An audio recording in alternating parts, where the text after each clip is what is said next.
రాష్ట్ర ప్రభుత్వం బుధవారం శాసనసభలో ప్రవేశపెట్టిన బడ్జెట్ చరిత్రలో నిలిచిపోయే బడ్జెట్ అని రాష్ట్ర రోడ్లు, భవనాలు, సినిమాటోగ్రఫీ శాఖ మంత్రి కోమటిరెడ్డి వెంకటరెడ్డి అన్నారు. బడ్జెట్లో నీటిపారుదల రంగానికి పెద్దపీట వేయగా అందులో నల్గొండ జిల్లా ముందుందన్నారు. గురువారం ఆయన నల్గొండ జిల్లా కలెక్టర్ కార్యాలయంలో మీడియా సమావేశంలో మాట్లాడుతూ అందరికీ ప్రతిఫలాలు అందించే విధంగా బడ్జెట్లో ప్రయత్నించడం జరిగిందని తెలిపారు. బడ్జెట్లో ఇరిగేషన్కు పెద్దపీట వేయగా అందులో నల్గొండ జిల్లా ముందుందన్నారు. నల్గొండ జిల్లాలో ఈ రబీలో 1,00,000 ఎకరాల ఆయకట్టు పెరిగిందని, దీని ద్వారా ధాన్యం దిగుబడి పెరిగినప్పటికీ రైతులకు ఎలాంటి ఇబ్బంది లేకుండా ధాన్యాన్ని కొనుగోలు చేసేందుకు ధాన్యం కొనుగోలు కేంద్రాలను ఏర్పాటు చేసి ధాన్యాన్ని కొనుగోలు చేస్తామని, త్వరలోనే ధాన్యం కొనుగోలు కేంద్రాలను ప్రారంభించనున్నట్లు మంత్రి వెల్లడించారు.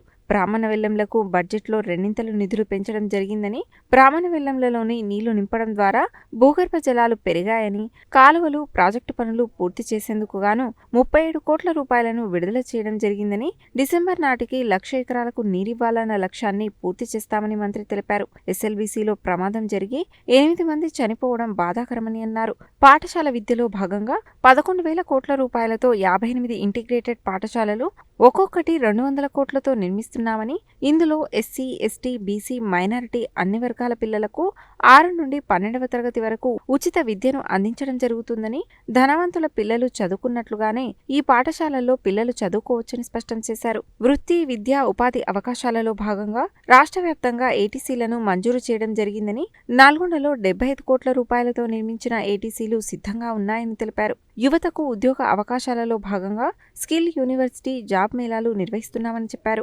ఆర్ఎండ్బి బడ్జెట్లో భాగంగా 5,900 కోట్లతో 12,000 కిలోమీటర్ల రోడ్లకు వచ్చే నెల 2న టెండర్లు పిలవనున్నామని తెలిపారు.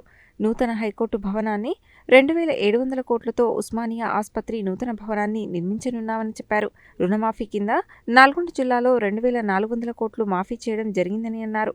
గతంలో ఎన్నడూ లేని విధంగా ప్రభుత్వ ఉద్యోగులకు, పెన్షనర్లకు ప్రతి నెల 1వ తేదీన జీతాలు ఇస్తున్నామని చెప్పారు. గత ప్రభుత్వం నిర్మించిన మేడిగడ్డ, కాళేశ్వరం కృంగిపోయిన విషయాన్ని గుర్తు చేశారు. బడ్జెట్లో ప్రస్తావించని అంశాలను సైతం తమ ప్రభుత్వం చేపడుతుందని, జిల్లాను అన్ని రంగాలలో మరింత ముందుకు తీసుకువెళ్తామని, ఎస్ఎల్బీసీని పూర్తి చేస్తామని చెప్పారు.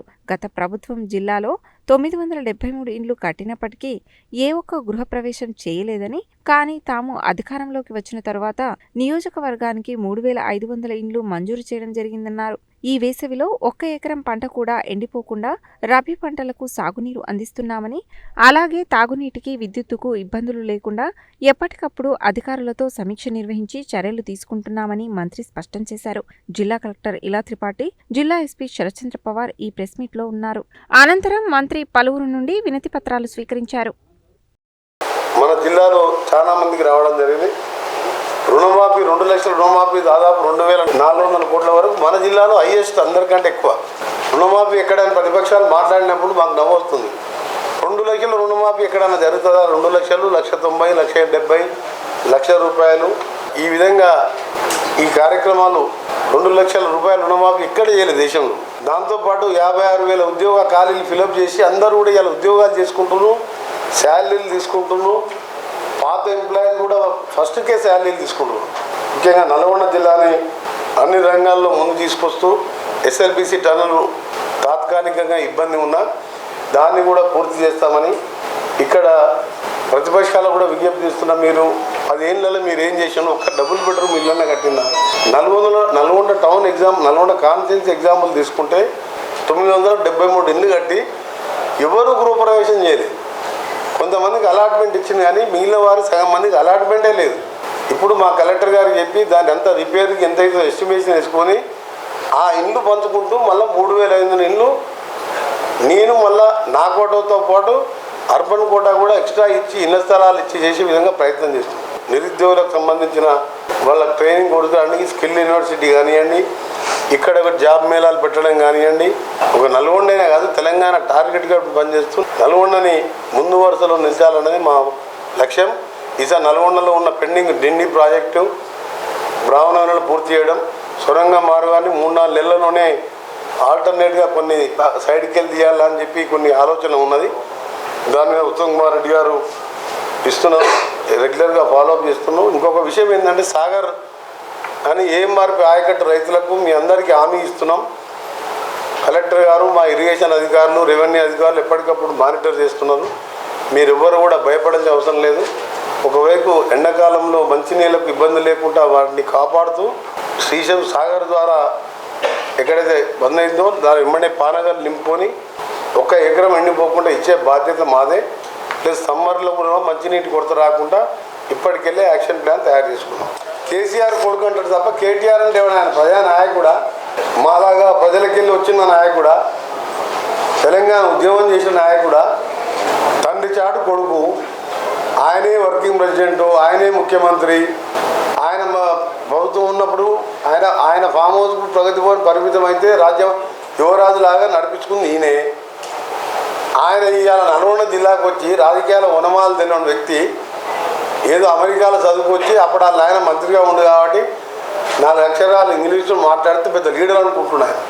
మాలాగా గ్రామీణ స్థాయిలో రైతు కుటుంబంలో పుట్టొచ్చిన నాయకుడు కాదు ఆయన. మాట్లాడు పోయి సూర్యాపేటకు పోయి సూర్యాపేటలో ఒక మంత్రి 10 ఏళ్ళుగా మహాత్మా గాంధీ యూనివర్సిటీ అంటే ఎక్కడుందో తెలియదు, ఎస్ఎల్బిసి టన్నల్ ఎక్కడ మొదలవుతుంది ఎక్కడ పూర్తి అవుతుందో తెలియదు, బ్రాహ్మణ వెల్లుల ప్రాజెక్ట్ అంటే తెలియదు. ఆయనకు తెలిసిందల్లా షాబాద్ విలేజ్, షాబాద్ మండలం మొయినాబాద్లో 1000 ఎకరాల భూమి కొనుక్కొని ఫామ్ హౌస్ కేసీఆర్ లాగా కట్టుకొని 2వ కేసీఆర్ లాగా ఉన్న మాజీ మంత్రి కాన్ఫరెన్స్లో మీటింగ్లో పోయి మాట్లాడుతూ అభివృద్ధి విషయంలో బడ్జెట్ మీద మాట్లాడిండు. నల్గొండ జిల్లాలో అభివృద్ధి మీద మాట్లాడితే ప్రజలు కేటీఆర్ కానీ మరొకసారి ఊళ్ళల్లోకి రానియరు. ఎందుకంటే నీకు సిగ్గు ఉండాలి మాట్లాడడానికి. 11 స్థానాలలో 50, 60, 70 వేలతో ఓడిపోయి పార్లమెంటు సభ్యులు ఇద్దరు, ఒక నల్గొండ పార్లమెంటు సభ్యులేమో భారతదేశ చరిత్రలోనే సౌత్ ఇండియాలో హైయెస్ట్ మెజార్టీ రఘువీర్ రెడ్డి. ఎవరు ప్రచారం చేయలేదు. నీ నల్గొండ లక్షల ప్రచారమే చేయలేదు. 55,000 మెజార్టీ వచ్చింది. ఈయన సిరిసిల్లలో యువరాజు 10,000 కోట్లు డెవలప్ చేసుకుంటే 2,000 బండి సంజయ్కి లీడ్ వచ్చింది. గజ్వేల్లో లీడే బీజేపీకి, సిద్దిపేటలో 2,000 లీడు. ఇక్కడ ఒకటి సూర్యాపేట చావు తప్పి కన్ను కొట్టబోయినట్టు ఏదో దోచుకున్న సొమ్ము ఖర్చు పెడితే దామోదర్ రెడ్డి గారు కొద్దిగా అప్పుడు కాలు ఫ్రాక్చర్ అయ్యి కొంచెం ఇబ్బంది అయ్యి ప్రచారం చేయలేక గెలిచినట్టు లెక్క దామోదర్ రెడ్డి గారు.